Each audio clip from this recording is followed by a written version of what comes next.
دل تو چاہتا ہے کہ سال بھر ان کی سیرت کا تذکرہ کیا جائے، ان کے کردار کا تذکرہ کیا جائے، ان کے اخلاق کا تذکرہ کیا جائے، ان کی خدمات کا تذکرہ کیا جائے، لیکن آج کے خطبہ جمعۃ المبارک میں جناب صدیق کی سیرت طیبہ کا مکمل نہیں، صرف وہ پہلو میں آپ کے سامنے عرض کروں گا جو اللہ نے صرف صدیق کی قسمت میں رکھے تھے، یعنی امتیازات صدیق، خصوصیات صدیق جو جناب ابوبکر صدیق کے علاوہ کسی کو نصیب نہیں ہوئے تھے۔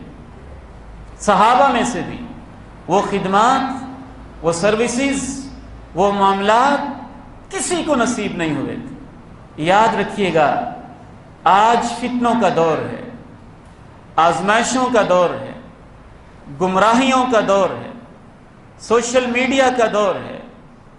وہ شخص بھی جس کے چہرے پہ نہ نور ہے، نہ سنت، جس کے دل میں نہ ایمان ہے، نہ یقین، جس کے کردار میں نہ بلندی ہے، نہ کوئی عظمت، گرے ہوئے اور سطحی قسم کے لوگ بھی بڑی بڑی باتیں کرتے ہیں اور لوگوں کو گمراہ کرنے کی کوشش کرتے ہیں، دین اسلام کے بنیادی اصول بدلنے کی کوشش کرتے ہیں۔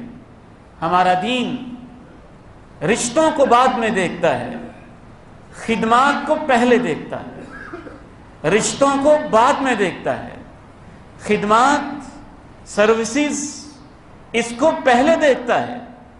اللہ کے پیغمبر تو آئے ہی اس لیے تھے کہ رشتوں کی بنیاد ایمان پہ رکھیں۔ قرآن تو آیا ہی اس لیے تھا، لوگوں کو بتائے کہ اصل چیز رشتے ناطے نہیں ہیں، اصل چیز ایمان ہے۔ ایمان کے لیے سروسز ہیں، ایمان کے لیے خدمات ہیں۔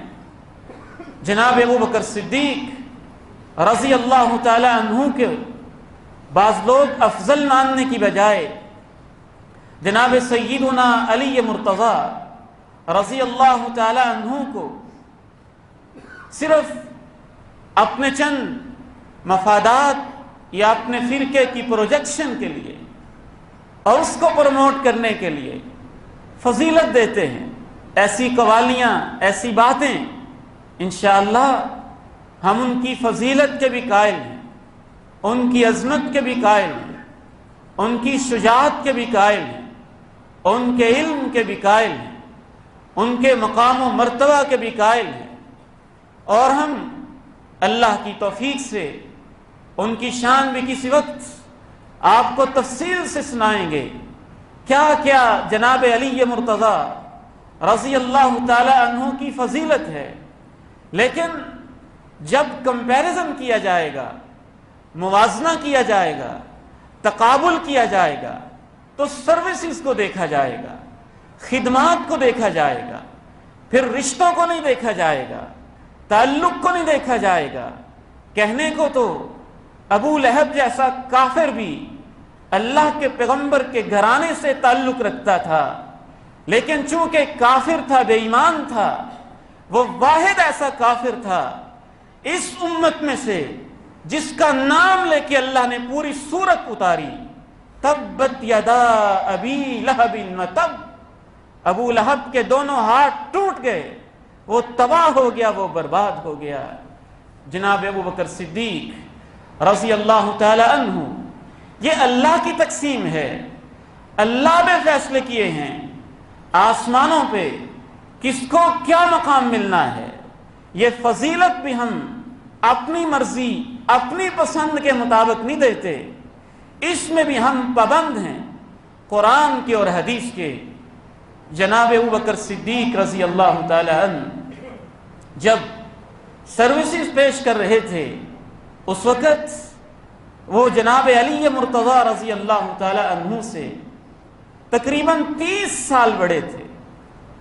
ایک 10 سال کا بچہ ہے، وہ اسلام قبول کر رہا ہے، اور ایک اپنی جوانی کی عمر سے، ادھیڑ عمر سے کاروبار کو سٹ کر کے اپنے پورے خاندان کو اپنی اولاد کو، اپنی بیوی کو، اپنے بچوں کو، اپنے بزنس کو، اپنے گھر کو، اپنے کاروبار کو، اپنے سٹیٹس کو، سب کچھ قربان کر رہا ہے۔ جناب علی مرتضی رضی اللہ تعالی عنہ جب اللہ کے پیغمبر نے نبوت کا اعلان کیا، بمشکل ان کی عمر 10 سال ہوگی، اور جناب صدیق رضی اللہ تعالی عنہ حضرت رسول کریم صلی اللہ علیہ وسلم سے صرف 2.5 سال عمر میں چھوٹے تھے، صرف 2.5 سال عمر میں چھوٹے تھے۔ اعلان نبوت کے وقت آپ کی عمر 40 سال تھی، اور جناب صدیق کی عمر تقریباً 38 سال تھی۔ 38 سال کی عمر کا ایک وہ شخص جو اللہ کے فضل سے اپنے معاشرے میں سیاسی لحاظ سے، معاشی لحاظ سے، معاشرتی لحاظ سے، ہر لحاظ سے ایک اونچے مقام پہ فائز ہو، ظاہر ہے وہ جو خدمت کر سکتا ہے، وہ جو سروسز پیش کر سکتا ہے، وہ 10 سال کا بچہ تو پیش نہیں کر سکتا۔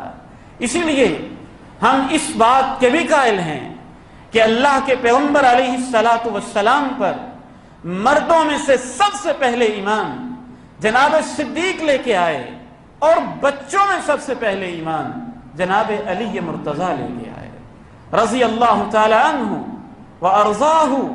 اللہ ان دونوں پہ اپنی رضوان کی رحمتیں نازل فرمائے، رحمتیں، برکتیں، سعادتیں نازل فرمائے۔ جناب ابو بکر رضی اللہ تعالی عنہ کے مقام کو نہیں پہنچ سکتے۔ سب سے پہلی خصوصیت جناب صدیق رضی اللہ تعالی عنہ کی یہ ہے کہ کامل مردوں میں سے، جوان مردوں میں سے، خاندان رکھنے والے مردوں میں سے سب سے پہلے جس نے اللہ کے پیغمبر کا کلمہ پڑھا، ان کا نام ہے جناب ابو بکر الصدیق رضی اللہ تعالی عنہ وارضاہ۔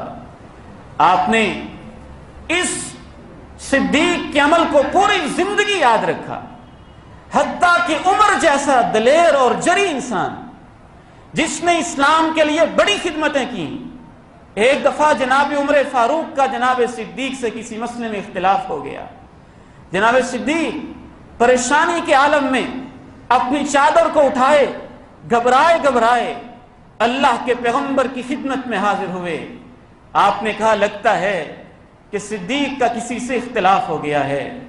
آئے اپنا ماجرا بیان کیا۔ عمر فاروق بھی پریشان ہو گئے کہ صدیق ناراض ہو گیا تو کہیں اللہ کے پیغمبر ناراض نہ ہو جائیں۔ اس وقت آپ نے، اللہ کے پیغمبر نے یہ تاریخی جملہ کہا تھا، کہا هل انتم تارکو لی صاحبی، اے میرے صحابہ میرے اس ساتھی کو معاف کر دو، میرے اس ساتھی کو نہ چھیڑا کرو، میرے اس ساتھی کو پریشان نہ کرنا۔ جب سارے کہتے تھے، مجھے کہتے تھے کہ تو جھوٹ بولتا ہے، سب سے پہلے میرے اوپر ایمان لانے والا ابو بکر تھا، سب سے پہلے میرے اوپر ایمان لانے والا ابو بکر تھا۔ آپ علیہ الصلاۃ والسلام پر مردوں میں سب سے پہلے ایمان لائے تو جناب ابو بکر صدیق ایمان لائے، چند لمحہ توقف کیے بغیر۔ اور میرا ایمان تو یہاں تک کہتا ہے، جناب صدیق کے ایمان کا تذکرہ قرآن میں بھی ہے، تورات میں بھی ہے، انجیل میں بھی ہے۔ صحابہ کرام کے اوورال ایمان کا تذکرہ قرآن میں بھی ہے، تورات میں بھی ہے، انجیل میں بھی ہے۔ پھر صحابہ کرام میں سے فتح مکہ میں شریک ہونے والے 10,000 صحابہ کا تذکرہ خصوصی طور پر تورات میں ہے، اور آج بھی یہ لفظ بائبل میں لکھے ہوئے ہیں۔ 1000 تحریف اور فیبریکیشنز کے باوجود نہ پیغمبر کا تذکرہ بائبل سمٹ سکا، نہ پیغمبر کے صحابہ کا تذکرہ بائبل سمٹ سکا ہے۔ آج بھی یہ لفظ لکھے ہیں، وہ فاران کی چوٹیوں سے آئے گا 10,000 قدوسیوں کے ساتھ، فاران کی چوٹیوں سے آئے گا 10,000 قدوسیوں کے ساتھ۔ قدوسی پاکیزہ صفت، فرشتوں جیسے لوگ اس کے ساتھ ہوں گے۔ فاران کی چوٹیوں سے آئے گا۔ فاران کی چوٹیوں سے مراد حجاز کے پہاڑ ہیں، اور 10,000 قدوسیوں سے مراد فتح مکہ میں شریک ہونے والے 10,000 صحابہ کرام ہیں۔ آج بھی یہ بائبل کے اندر الفاظ لکھے ہوئے ہیں، جس طرح سے یہودی اور عیسائی پہچانتے تھے کہ اللہ کا آخری نبی آئے گا، یہودی عیسائی یہ بھی پہچانتے تھے کہ اللہ کے نبی کے ساتھی کیسے ہوں گے، اور یہودی اور عیسائی یہ بھی پہچانتے تھے کہ اللہ کے نبی کے دو خاص ساتھی کیسے ہوں گے۔